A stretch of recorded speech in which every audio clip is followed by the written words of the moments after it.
By the end of today's episode, you'll know exactly how to manage a long-distance relationship with an agent, plus how to convince an agent to consider you, even if you're not located in the exact city that they typically represent. Welcome to the Actor's Career Compass, where we help aspiring screen actors find high-quality auditions, sign with great agents, and book major roles in legit productions. I'm your host, Martin Benson, and today we're diving deep on long-distance relationships with agents and managers. Some of the things you'll learn include how to convince an agent to represent you even if you're not in their primary city, how to actually find an agent who might be open to a long-distance relationship, and how to get them to keep working hard for you even if they're already working with other clients who are much closer to where their city is. So, ready to dive in? All right, so first, how do you even find someone who's open to representing an actor from far away? Well, you need to do some research, right? I always recommend doing your homework and not mass mailing out your resume to a bunch of agents. So, first thing you can do is just look up some TV shows that you would love to be in. Use IMDb Pro. Once you're looking at these TV shows, find out some actors in them that had small roles, like co-star or guest star. Co-star role means they only had a couple of lines in like one scene. Guest star means they are sort of a primary character or integral to the story, but in just one episode, right? So find actors like that. Again, if you haven't done a co-star yet, then look for that. If you've already done at least one or two co-star roles before and you've never had a guest star, then look for actors, obviously, who have been guest stars. Then, again, using IMDb Pro, you can actually find out who the agents are of those actors that you found. Now you know which agents have the pull that's going to be needed to get you into the shows that you would love to be on. The next and final step really is to just take a look at that agent's roster. Okay, you can see if they represent actors in a wide range of cities and states, or if they primarily only represent actors in one region. You can find most of this information on IMDb Pro, or if you can't find it there, or don't have IMDb Pro and want to spend some additional time, you can use Google. You can search the actors' names and you can look up their websites because typically there they'll mention where they're based. Sometimes you might even be able to find it on social media profiles or LinkedIn. Okay, so obviously now at this point you kind of have an idea. If the agent only represents people in one area and you're not in that area, then maybe skip that agent and focus on someone else. But you want to make a list of agents, and these are going to be agents who are likely open to long distance relationships. So once you've got that list, it's time to start reaching out. Most agents want to be sure that they're going to represent you well. And so in order to make sure that they are comfortable representing you, they want to know that you are easily able to travel. You have to mention that flexibility and that you can get wherever they might need you very quickly and easily. So, for instance, you might want to mention friends or family that you have that live in the city where they represent or where most of their work is going to be, right? So if you're based in New York, but you want an agent who's in LA, you can tell them about your aunt who lives near LA, saying that you'd easily be able to stay with her if there's an audition or a production shooting. By mentioning this, you're going to make it real and believable to the agent so that they trust that you can actually travel to them when needed, right? Just saying, oh, I can travel. That's not really enough. You want to make it something that they actually believe, because many actors say, oh, I can travel, but then when it comes time to actually test that out and see, it winds up that the actor's like, oh, I'm sorry, I'm not going to be able to make it. And that just makes agents really, really skeptical. And they don't want to sign on actors unless the actor sort of has some sort of proof or something to kind of back it up when they tell them that they can travel. You should also consider mentioning a few other things if you want to try to convince them that they should represent you, right? So number one is mention or at least show your self-tape setup.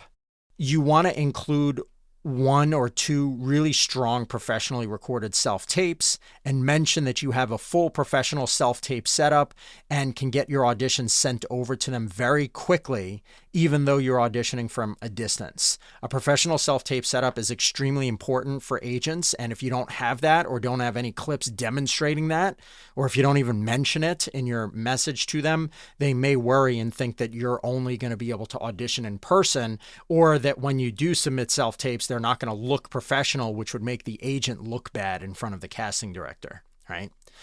Another thing to consider mentioning is that you are actively networking with people in their city. So you can mention names of casting directors or coaches or other people that you've spoken to or worked with or trained under from their city, right? And this is showing to them that you have relationships and you don't take this city and long distance relationship lightly. You're actually trying to do things to make it real.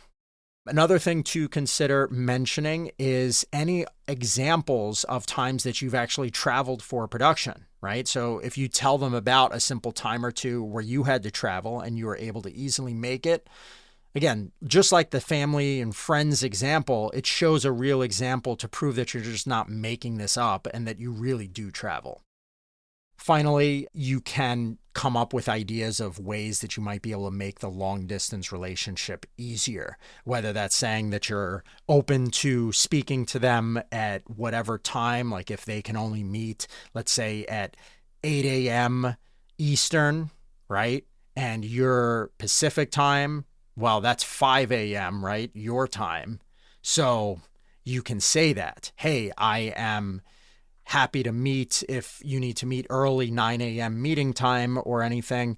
I'm always up super early so that I can work on East Coast time, right? That's another specific benefit that you can explain to them to make them trust and consider representing you even though you're far away. Once you do sign with an agent, it's important to stay at the top of their radar. Of course, they can easily get busy with other actors, especially the ones who are based in their region. So you just want to keep yourself top of mind. Okay, so you can ask them about regular check-ins. Now, some agents prefer not to do regular meetings, so you can ask them about their schedule.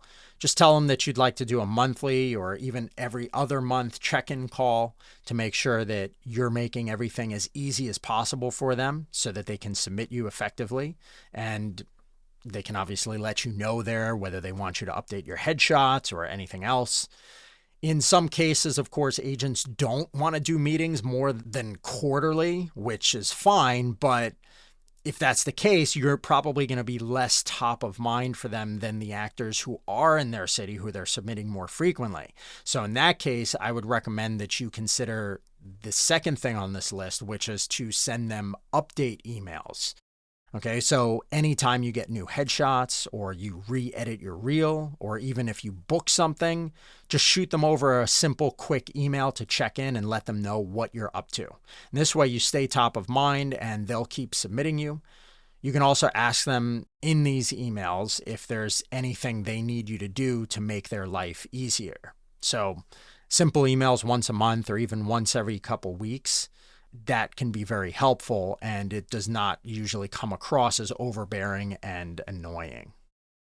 Finally, the third thing that I definitely recommend that you do is to always respond immediately. So if they text or email you, try to respond within a few minutes if possible, especially at the beginning of the relationship. So within the first 3 to 6 weeks, you want to set the precedent that you are taking this relationship seriously, and you want to show them that you plan to be one of, if not the best client that they have, right? So that is a surefire way to get them to keep working hard for you, even if you're not physically in their region. Thanks for listening. Now, if you want to dive deeper on how to get an agent to work hard for you, I highly recommend checking out my podcast called Getting Your Agent to Submit You More, which is episode number 39. You're going to learn a lot more about this, and you're going to have a much better understanding of how to manage your agent so that they actually do submit you frequently and work well with you. You're also going to learn some tips on if the agent just isn't working out, what you might be able to do to end the relationship. Okay, so check it out. Again, it's episode number 39, Getting Your Agent to Submit You More on the Actor's Career Compass. Lastly, if you'd like to get some personalized advice, I'd love to hop on a quick Zoom call. We can take a look at where you are, what you're struggling with, and I can help you figure out the best next steps to take. We'd see if one of my one-to-one coaching programs might be a good fit for you. So whenever you're ready for that, just visit martinbenson.com and you can set it up. I would love to meet with you. Thanks so much, and I'll see you soon.